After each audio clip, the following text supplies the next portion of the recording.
Yon, magandang araw sa ating lahat. Muli na namang nagbabalik yung lingkod, Ron Dinyos TV. Bago tayo magpatuloy sa ating topic, magpapasalamat muna ako sa aking mga subscribers, sa aking mga viewers. Maraming salamat sa inyong patuloy na suporta. Shoutout sa inyong lahat. Yun ang mga kababayan, ito ang matindi.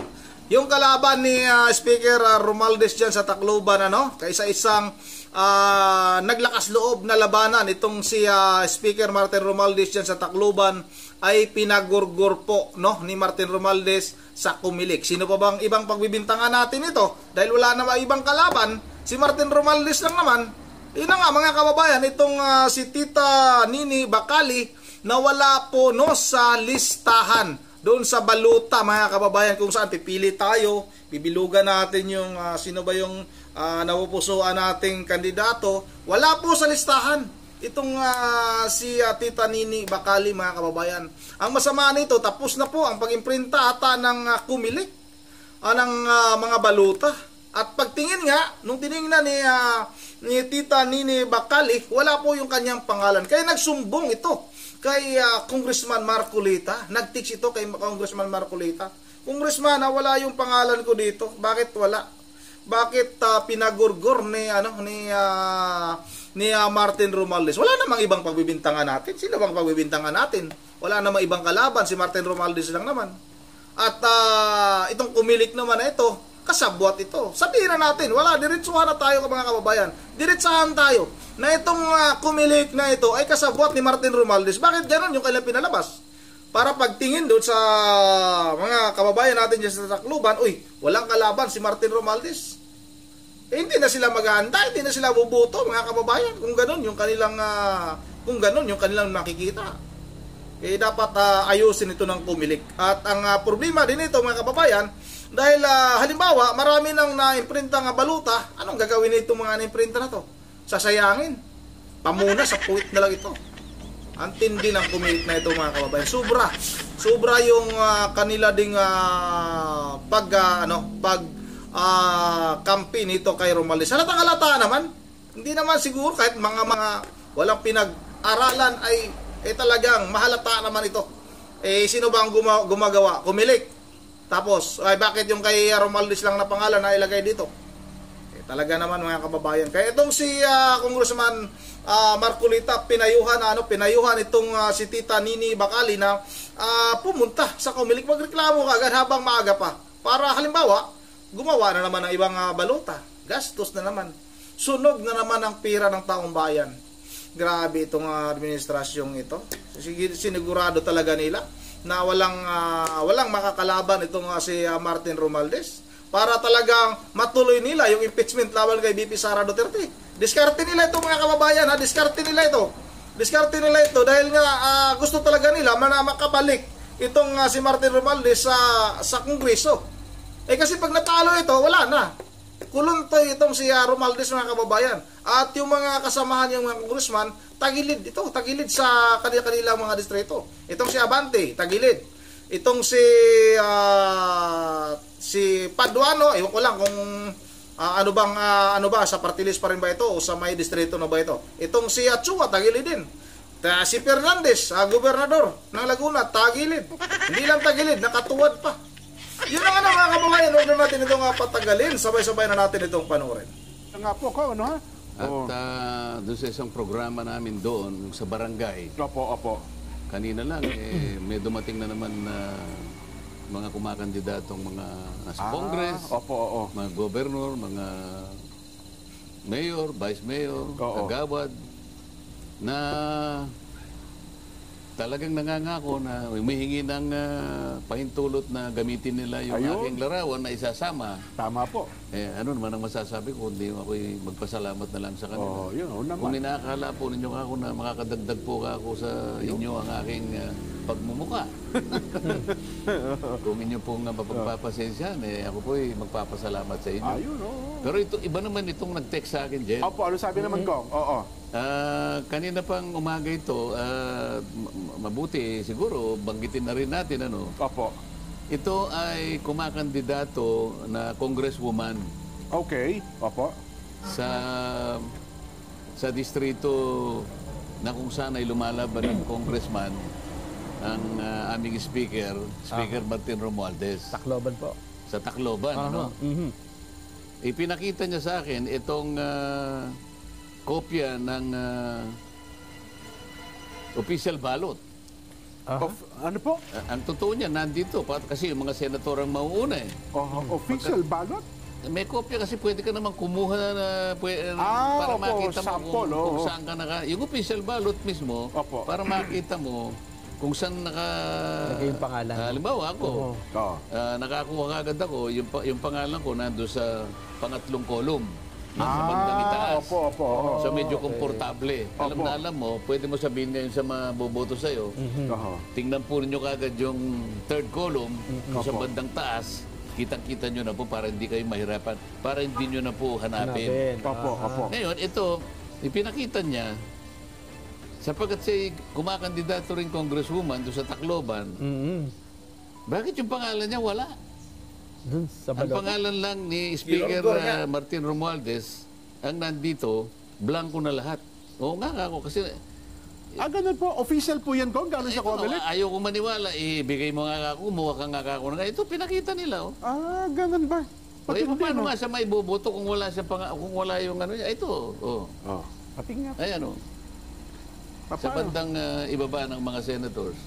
Oo nga. Sana kung may ano One natin. lang nakalagay eh. Di ba hapon 5:36 pala naman. I-forward natin kay I-forward Direk. natin kay Para Direk. baka sabihan, para at least ma-appreciate ng ating mga viewers, ano? Oo, At kasi saka subaybay sa ayaw palatuntunan. ko ngang maniwala eh. Bakit naman ka ako hindi? Baka ka ako hindi ka talaga nag-file ng COC. Opo. Nag-file po ako eh. Kanyang ganun eh. Di mabuti ka ako, makipag-ugnayan ka na sa Comelec. Sa Comelec, opo. Para sa ganun, habang may panahon, maisaayos. Ganun po. Di ba? Oho. O di paano natin kay Direk? Baka Sige, sakaling forward may niyo po. habol natin. Maaga pa rin naman, Kong, ano ha? Oo. Para at least, mamaya, balikan po natin yan. Nagpapa-shoutout din pala ko. Ito, kaibigan nyo rin po ito. Pero hindi tumakbo ngayon eh. Si Kong Cesar Sarmiento ng Catanduanes, Kong. Partner Opo. natin yan. Yes. Kong Palagi Cesar. akong binibigyan ng mga litrato, yung mga photo namin. Ganun po. Ay na yan, tinetest niya yung aking tinetest niya yung aking memorya. Ganun po. Magpapadala siya ng group picture. Opo. O yan, kanya, saan nakuha yan?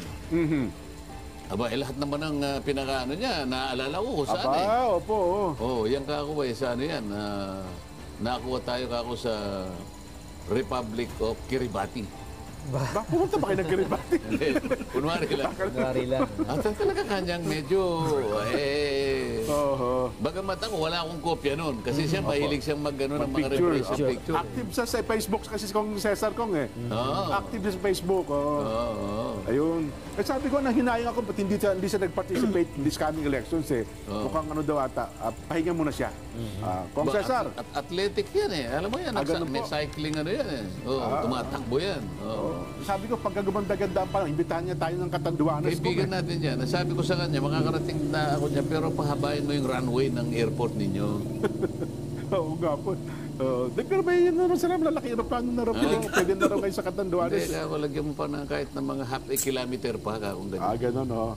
Para bastante yung mga... Abrupt yung preno. Kasi ka ako, alam mo nga ako, si Jan Subarjaga, gusto sumama sa akin. Pero sa totoo lang, nervyoso ito. Kasi alam niya yung runway mo, napakakarampot lang ang runway. Pagka hindi ka nasabit ng seatbelt mo, masusubsob ka sa harap. Yung mga taga-riyan naman daw po, Kong, sa Mamburao, Occidental Mindoro. Salamat Yan po ang ng marami. Kapitolyo ng Occidental Mindoro. Opo, lumiham po pala itong si Attorney Glicerio, Attorney A.K. Almero III. Isa po sa mga board member ng Mamburao Occidental at siya'y meron pong liham ng pakikiisa doon sa gagawin pong peace rally sa araw po ng Lunes. Ayan. Mga taga-riyan sa ano? Pasalamatan mo. Ayun, salamat po ng marami. Attorney E.K. Sarmiento, Almero. Ayan, Attorney Glicerio, Attorney E.K. Almero III. Ayan, salamat po ng marami sa inyo. At sana ay dumami pa po. Ang alam ko... Dumami pa. Ha? Ayan. General Kong, yung pinadala nyo. Ipakita nga natin para ma-appreciate natin. Yan. Palakihin mo nga. Ipaki-zoom mo ng konti. Pero ito ko nga, official ballot ito ng COMELEC. Yan ang official ballot. Makikita mo yung sa third column, makikita mo yung pangalan ko doon, di ba? Ayan, Opo. Ito po ba yung bibilugan, di ba? Oo, makikita mo doon sa House of Representatives, ayun. Opo. Isa lang ang kandidato. May 3 espasyo doon. Oo. Sabi niya, wala po ako Member. So yun ang iboboto, isang pangalan lang lumilitaw, no? Kumandidato siya, kaya Minuruguro dalawa talaga. sila dapat. Meron siyang pangalan dyan. Paano mo nga siya iboboto? Itas nyo ng konti. Doon sa, Nawala. Direct. Itas po nyo ng konti. doon tayo sa House of Representatives. Hindi. Itaas na ganun. Ayan, yan. Tama na yan. Ayan, Romualdez Martin, House of Representatives. Lakas. Okay. Blanco na yung 3 espasyo. Oo nga, no? Nasaan si Romilda Bacali Amago? Alam ko yung pangalan niya Tapos ang kasunod na, yung provincial governor. Oo, et cetera, et cetera. Kaya sabi ko, pumunta ka sa COMELEC para sa ganun. So, ibig sabihin, ito na po yung balota sa darating na eleksyon nila? Yan na yung balota. Ganun po. Magtataka siya, paano siya malalagay ngayon dyan? Kung gawa na yan. Paano? Paano siya makakakuha ng boto? Gagawa na lang ng para idikit, ganun. Kasi paano itong mga naunang na-print na to? Sayang ito. Oo nga, no? Sayang talaga. Tatanong siguro natin sa COMELEC, bakit nga siya wala? Sabi ko, tingnan mo nga yung sa banda na senador, baka napunta ka ro, gago. Hindi po, tinignan ko wala naman po sa senador. Baka nailagay siya doon sa board member, hindi naman. Sabi ko, tingnan mong mabuti. Kung halimbawa, nilagay naman sa iba, hindi naman yun ang tinatakbo niya. Yun naman ang kanyang ipinagsisintir. Ayan liwanag. Provincial governor. Ayan ang governor Opo. Provincial vice governor. Opo. Member ng Sangguniang Panlalawigan. Pero mauna yung member ng House of Representatives. Wala siya doon. Hindi pa tapos ito kung baka nakauna lang siya kumuha tapos piniprint na. Hindi ko kaya ganun. Ewan ko, kasi pareho lang nung sa akin. Kaya lang yung sa akin, putol lang, hindi na sinama itong nandito. Yung sa baba, ipinakita lang nila. Kasi ang importante lang naman sa akin, makita ko kung saan ako, anong column ako nakalagay. Opo. Anyway, Kong, siguro, i-follow up siguro. Ano po pangalan, Kong, nung tao? Romilda Bacali Amago. Ito yung babae na, okay. Na siya lang ang tanging lumaban sa speaker. Opo.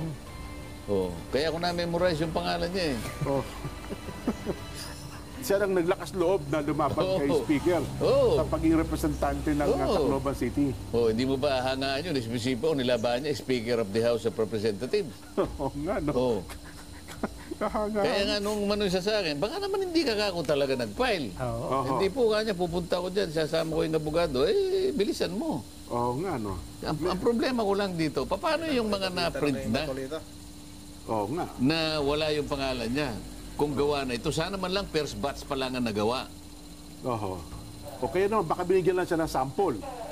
Sabi, sana man lang, lang yan, siguro mga ilang daang libo lang yan para ipakita sa kung may mali o wala. At pagkatapos na nakita na walang mali o may mali, i-edit, i-adjust pagkatapos. Pag wala nang nagko-complain, at saka ngayon gawin. O baka na may takdang panahon para lang, ito nga, para ipakita sa ating lahat, di ba? Opo, sana, Kong. At least ngayon, naipakita natin, baka naman, ang COMELEC kami nanonood sa atin, Kong. Paki-call na lang po natin ng attention. Ay, teka lang, nabalitaan niyo po ba ito, Kong? Sapagkat ang Armed Forces of the Philippines, Kong, AFP po ito, magkakaroon daw po ng background check sa lahat ng mga kandidato ngayon pong nalalapit na eleksyon. Ayon po mismo sa AFP, ang inisyatibo raw po ito'y gagawin ng may tamang koordinasyon at pakikipagtulungan daw po sa COMELEC at maging sa PNP ang anuman pong impormasyon na makakalap sa mga politiko ay agad daw pong ipapaalam sa COMELEC para sa kaukulang hakbang.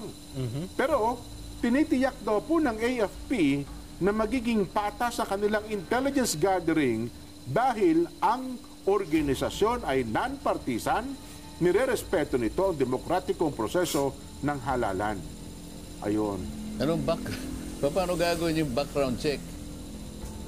Well, siguro, nga, hindi din itali ko parang gagawin, intelligence gathering lang. Sige nga, kung halimbawa, totoong gagawin nila yan, matche-check kaya nila kung totoo yung lumalabas sa mga vlogs ngayon na mayroong kumakandidatong senador na meron siyang American passport. Si Erwin Tulfo.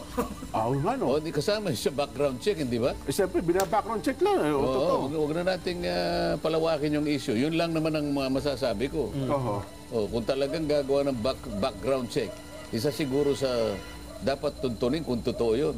Ako, ayaw kong makialam din ganun po? Di ba? Kasi nasa social media kumakalat Oo nga po. At saka ayaw ko rin tanungin sa inyo kasi kung naalala ko, talaga bang yung kapasyahan na yun ang galing sa COMELEC sa pagitan ng pagdideputize sa kanila? At bakit naman sila yung magba-background check? Bakit nga naman ang AFP pa, no? Baka matakot yung mga kaibigan ko sa Makabayan Black. Kung mukhang gusto nila punterian dito, Kong, yung mga, di ba, si Alice Guo. Ibang kagaya noon. Sabi ko sa mga kandidato na senador. Ayun nga. Kasi ayaw nilang maulit yung nangyari kay Alice Guo. Baka daw may makapasok na dayuhan. Bakit nga sila? Bakit hindi yung immigration ang kasangkapanin nila? Bakit din ang DFA? Baka makikipag-coordinate na rin po kung sa through AFP.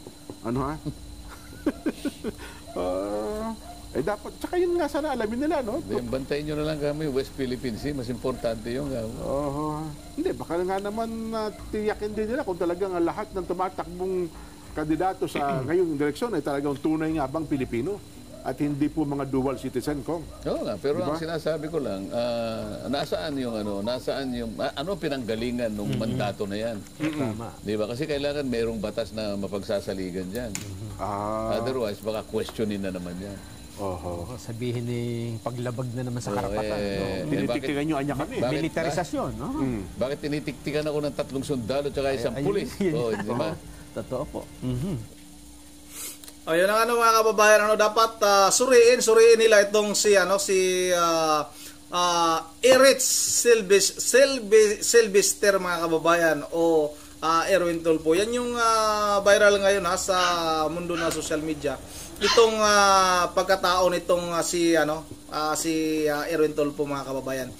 Sinasabi ko na nga doon sa iba kong mga upload na itong nangyari kay Alice Guo ay parang ganun din yung ginawa ni tawag dito ni Erwin Tulfo. Iba nga lang dahil sa Amerika ginawa ni Erwin Tulfo yung pagnakaw ng pagkatao sa katauhan ni Eretz Sylvester, mga kababayan. Kaya dapat tama si Congressman Marcolita, dapat tingnan ito. Tingnan kung may katotohanan ba. Kasi nga, ito rin si Congressman Marcolita, tinira ito ni Erwin Tulfo. May upload ako niyan, mga kababayan. Kung gusto niyo mapanood, hanapin niyo na lang dyan sa aking YouTube channel.